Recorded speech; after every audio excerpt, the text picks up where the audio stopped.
I mean, at a basic level, if you're looking at it like Earth is essentially like a place where they can like store DNA so that they always kind of have it, like a farm, so to speak.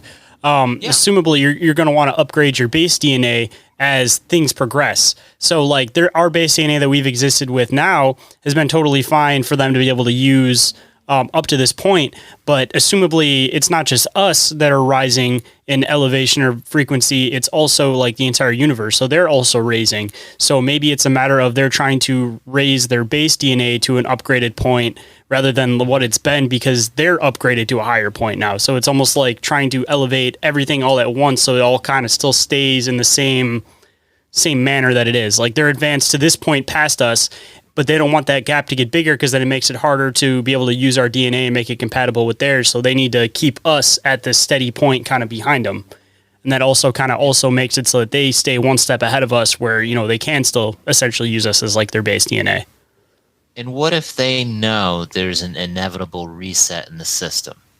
What if they know that their biology or knowledge may get wiped out?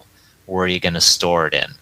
A DNA, a living container. So maybe during expansion and contraction events in the universe, you use a planet like this as a jumping off point.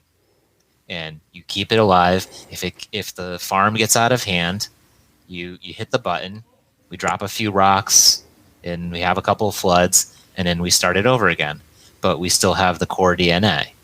So every once in a while, shit happens, but we're just living our lives. But if you're in the broader, say, playing a bigger game, a much broader game in the universe, where you're moving across entire galaxies and universes, you're going to have this little marble of a planet there.